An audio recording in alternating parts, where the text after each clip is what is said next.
Ken was doing his best to use the rescued medical equipment on the wounded. His hands shook with fear when they came near all the blood. "Why are you so afraid of blood?" Tommy asked. "I thought you were used to shooting things." "Damn it, man, I'm a hunter, not a doctor," Ken answered, as he continued his gruesome task of patching everyone up and sanitizing their infections. Tommy looked around at who was left, and who was still healthy enough to defend the compound. The number was shrinking, and they still needed to go save the 3 people at DIY. He had no idea how they were going to do that. As he approached the radio room, Keiko waved him over. Trish was calling them from DIY. She needed them to mount a rescue quickly. Bill was rising up as a zombie.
Chloe was sharing a small meal with the others in her living room while she told them what she knew.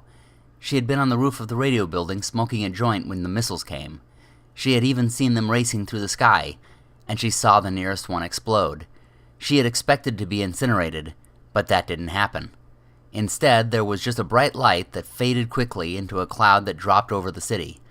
Chloe had been frozen in place with fear, unable to move. And, truth be told, she didn't tell the others. She wasn't sure if there wasn't something in the weed that made her hallucinate all this. When the dust hit the ground, people choked on it.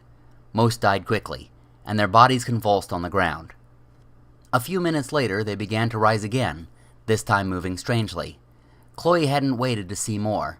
She ran inside into the center of the building where the radio broadcasters were working. They were completely oblivious as to what was happening. They were chatting as though it was a normal day, and Chloe again began to wonder if she had been hallucinating. But the dust slowly began to make its way inside through the cracks under the doors. These were soundproof rooms, so very little could get in. Much less than got into other buildings, but it was enough. Chloe, having opened a door, hadn't helped either. One by one, she began to see them affected by the gas. A few of them collapsed. Most of them remained upright, but you could see a change in their eyes. They all became crazed and violent. The DJ became rambling, spouting nonsense.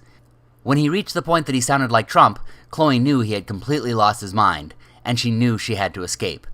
She remembered an obscure interior fire exit that had been closed off when a new one was opened, so she ran for that.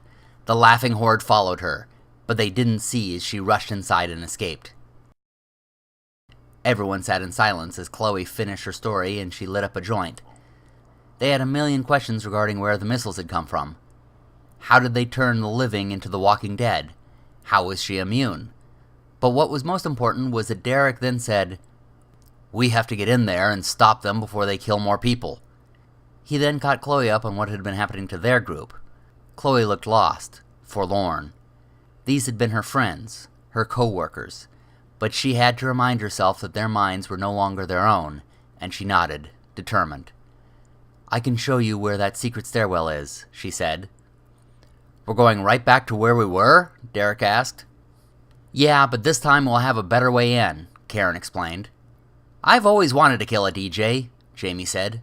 "But first," Chloe said, holding out her joint. "Want a hit? Apparently it's what made me immune to the gases." "Yet another benefit," Karen exclaimed. Bill had come back to unlife, and he was an angry zombie. With a lot of weight still on him, he lumbered toward them, leaning heavily one direction, then the other. They fought back with everything they had, but it hardly mattered what weapons they could bring to bear. This was their friend. They could hardly look at him, let alone fight him.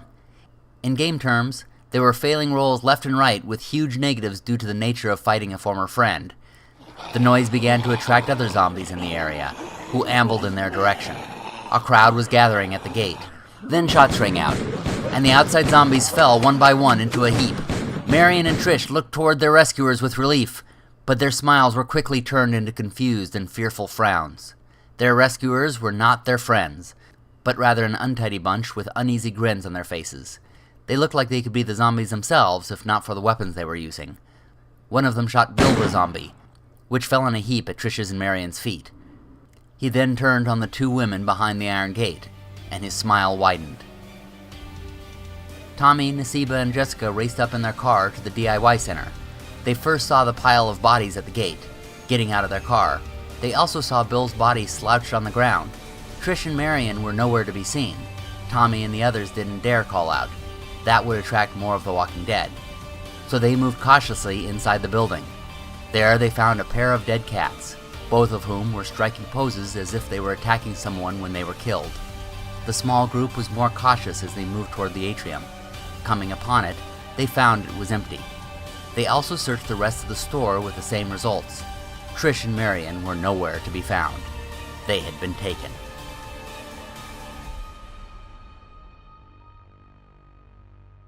We hope you enjoyed this video. Be sure to subscribe and share it with others. And if you'd like to help support the channel, head on over to Patreon. The link is in the description below, where you'll also find some other goodies, including another horror book written by the author of these videos. Thanks for watching, and happy gaming, everybody!